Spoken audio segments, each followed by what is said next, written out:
Bonjour, je suis Lama Kinzang. Je vous reçois ici aujourd'hui dans le temple école des arts scéniques bouddhistes de Rio de Janeiro.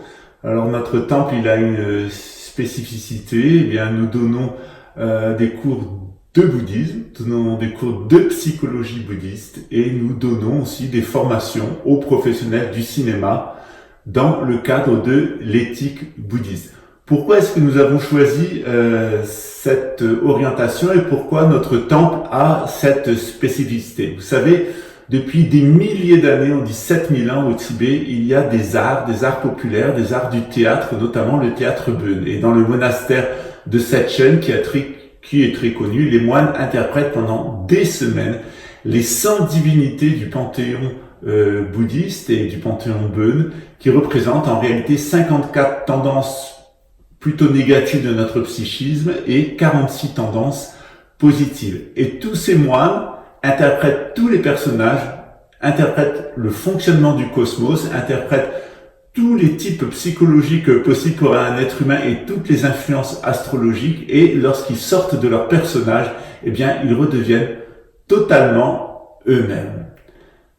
J'ai commencé mes études de droit il y a quelques années, il y a plus d'une trentaine d'années, pour acquérir une maîtrise de droit, une licence des sciences de l'éducation, et j'ai fait aussi des cours de l'école de commerce de Luxembourg. Je me suis aperçu en réalité, lorsque je faisais mes études, que l'organisation des sociétés, la psychologie humaine et puis aussi le divertissement dans la société humaine qui peut devenir un moyen d'enseigner, un moyen de faire, d'atteindre l'éveil tout simplement, eh bien, il générait beaucoup de plaisir chez les techniciens du cinéma, du théâtre et des arts scéniques, mais aussi beaucoup de souffrance. Un de mes professeurs aux ateliers du cinéma de la ville de Marseille, puisque j'ai étudié le cinéma avec de grands professionnels français, dont Alain Gessua, qui m'a beaucoup marqué, Fanny Cotenson et bien d'autres, Marc Jacobs et bien d'autres, eh bien tout simplement j'ai eu l'occasion d'avoir une formation de la direction d'acteurs par Alain Gessua extrêmement sévère. Et Alain Gessua, dans sa grande sagesse, parce qu'il est à mon avis un des meilleurs cinéastes français, et aussi scénariste et réalisateur et acteur, une de ses réflexions m'a beaucoup marqué. Il m'a dit, écoute Pascal, tu seras acteur parce que c'est ton ego qui a envie d'être acteur, mais en réalité, t'as rien à apporter au public et tu feras rien avant 50 ans. Et compte sur moi pour t'en empêcher. C'est le meilleur service que je puisse te rendre parce que tu es très solaire. Tu vas rentrer dans n'importe quel personnage, mais sans doute tu vas beaucoup souffrir. Et il y a autre chose en toi que tu peux apporter au public. Alors sur le moment, bien entendu, ça m'a pris au niveau de l'ego, ça m'a un petit peu vexé. Puis il a tenu parole, il a fait ce qu'il faut pour que faut que je ne travaille pas dans cette profession.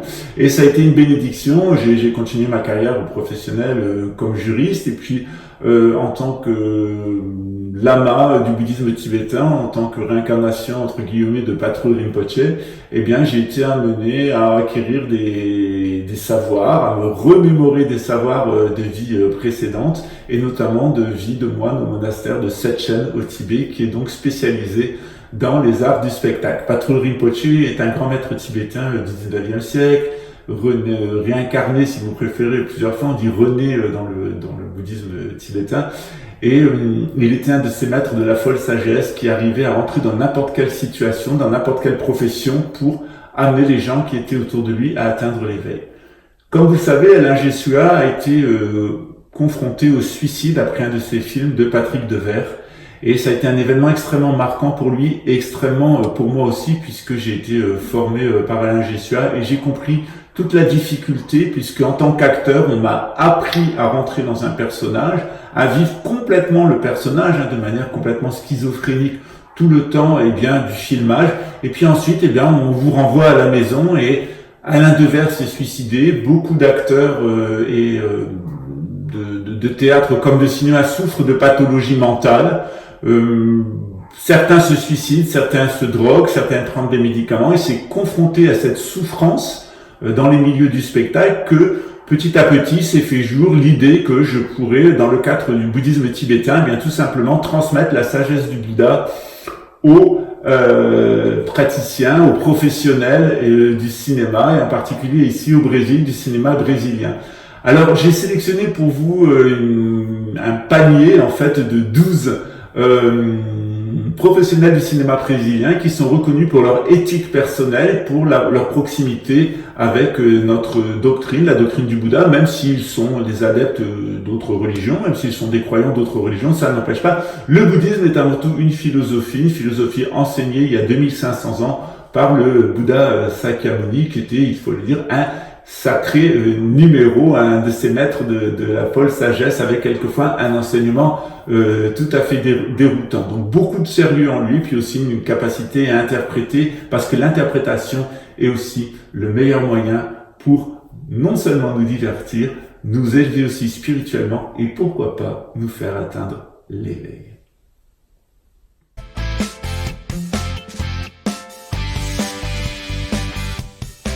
Le cinéma, c'est ma profession, oui, mais c'est aussi ce qui m'élève spirituellement. Je vous remercie beaucoup de m'avoir proposé de faire ce cours parce que je me suis souvenu de toute ma motivation du départ, de tous mes rêves d'enfant et puis de tout le parcours qui a été le mien jusqu'à ce que je devienne ce que je suis aujourd'hui.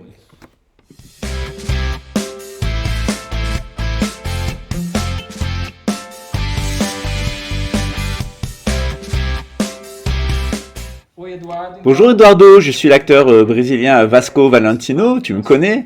J'aimerais que tu me présentes et que tu nous racontes un petit peu ton enfance et ce qui t'a amené dans les métiers du cinéma, en particulier de devenir réalisateur de films après avoir été assistant et toi-même aussi acteur, danseur et même chanteur puisque le public brésilien te connaît bien.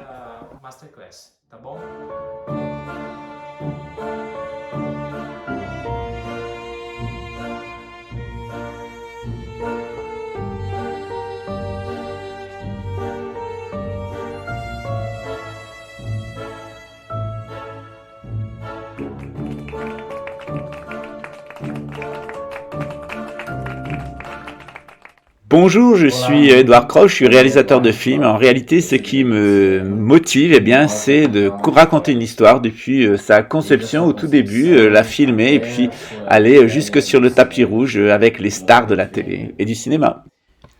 Alors, depuis que je suis petit, j'ai toujours été inspiré par les métiers du cinéma. J'ai commencé par être danseur, par être chanteur et puis par être acteur, mais véritablement, ma passion, c'est devenu le cinéma. J'ai tout de suite eu beaucoup de chance dans mon métier. J'ai commencé à jouer, à danser, à interpréter. Puis j'ai eu l'opportunité de partir en France pour faire un petit peu d'argent. Et puis aussi parce que je pouvais et je voulais étudier dans l'école du cirque français. Donc je suis parti en France où j'ai vécu 2 ans. J'y ai appris plein de choses grâce aux professionnels français. Et puis ensuite, au bout de 2 ans, j'ai dû revenir au Brésil parce que c'est mon pays, le pays que j'aime. Et je suis revenu au Brésil parce que ma famille me manquait, parce qu'en réalité c'est mon pays. Et puis tout de suite la question s'est posée, comment est-ce que je vais faire pour en savoir plus sur le cinéma, étudier le cinéma et puis pouvoir gagner ma vie dans ce domaine. J'ai commencé ma carrière en étant figurant, puis en faisant en réalité tout ce qui me tombait sous la main sur un plateau de tournage sans aucune arrogance. C'était une véritable stratégie que j'avais mis au point afin de connaître les réalisateurs, les assistants de réalisation, puis les équipes techniques et ensuite être introduit dans le métier. Le coup de génie qui a lancé ma carrière, c'est qu'on était en fin d'année et puis j'ai pris la décision d'envoyer mes vœux de fin d'année à toutes les personnes importantes que je connaissais dans le cinéma. Alors c'était à l'époque où il n'y avait pas encore WhatsApp et les réseaux sociaux, mais véritablement ça a plu, ça a véritablement lancé ma carrière. Ma carrière a véritablement commencé donc de manière originale, mais je pense que c'est un petit peu tout le monde. Tous les gens que je connais dans le cinéma, ils ont tous commencé d'une façon un petit peu curieuse dans cette profession, en tout cas au Brésil. Alors pour d'autres c'est différent, ils vont à l'université, ils font des écoles de théâtre ou de cinéma. Alors moi j'ai commencé, je vous l'ai dit, par chanter, par danser, par jouer, puis petit à petit j'ai eu de plus en plus de rôles et puis j'ai fini par m'imposer dans les métiers du cinéma. Cette passion que j'ai pour le cinéma, je la dois à ma maman. Ma maman était une cinéphile absolue, elle regardait au moins 4 films par jour et c'est à ses côtés qu'en fait j'ai compris que c'était ma passion à moi aussi. Cette passion, j'ai pu la vivre d'abord en France, où on m'a permis de danser, de chanter, de jouer de la guitare dans les arts du cirque, mais aussi de commencer à réaliser des parties de films entières. Puis ensuite, mon pays me manquait, je suis revenu au Brésil parce que c'est véritablement un énorme marché pour le cinéma, pour la télévision, et j'espère que cela ira croissant parce qu'on a vraiment au Brésil un cinéma extraordinaire. J'avais cette expérience en France, mais je ne connaissais personne au Brésil, j'avais aucun contact, donc je me suis dit qu'en étant figurant, puis en acceptant tous les petits boulots qu'il y avait sur les plateaux de tournage, j'arriverais à me faire tout simplement un répertoire avec des personnes qui par la suite pourraient m'aider à travailler. Alors cette stratégie, elle a été payante puisque j'ai rencontré ceux que j'appelle mes anges gardiens, des réalisateurs, des assistants réalisateurs et toutes les personnes de production qui ont pu m'aider dans mon existence.